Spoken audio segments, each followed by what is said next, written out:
Asking moments happen in step 1. Asking moments happen in step 5. Can you imagine the difference in asking with no resistance? I want it. Well, I'd like to know that. Step 1 is, I'd like to know that, but I don't know it.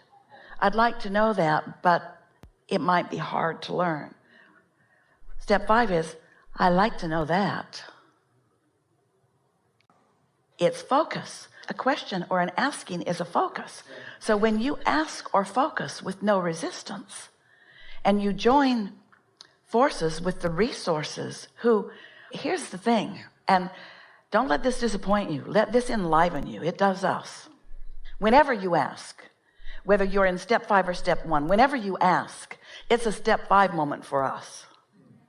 Whenever you ask, the universe expands, because when you ask, the answers flood into your vortex. When you ask whatever you are asking for, and so the universe expands. So when you ask from a step 1 moment, you launch the rocket, but there's a tug of war going on within you. When you ask from a step 5 moment, what you ask, you're up to speed with, and that's when and only when you get to experience the conscious hands in the clay feeling of expansion. It's not so fun to expand and not go there. That sort of sucks on lots of different levels. And that's why you begin to call yourself ineffective or inept or not good at it. Because when you keep asking and you don't go, when you keep asking and you don't go, or when you ask from a step 1 moment and then later you allow the answer to come, but you are not as easily able to make the association between what you asked for and the answer that came, because there's so much time distance between them. But when you're having step 5 moments, which means now you're tuned in and now you're asking, and in real time you're receiving, and you have experienced that. Every one of you have. That's when you feel passion. That's when you are fascinated. That's when you feel that feeling of energy. That's that feeling of exhilaration. That's what that is.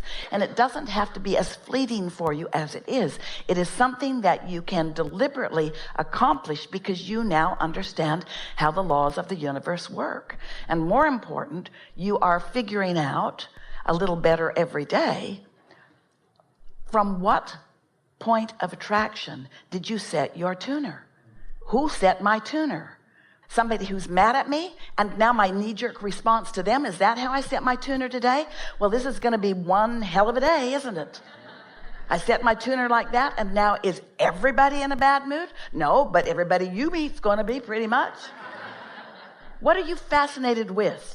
Problems and struggles and things like that? Or are you fascinated with movement? Are you fascinated with the intricacies of your daydream? Are you fascinated with the powerful universe? Are you fascinated with the content of your vortex, all of the ingredients that you've put there? Are you fascinated with the way in which those ingredients can come together in never-ending, pleasing, and yet more satisfying ways?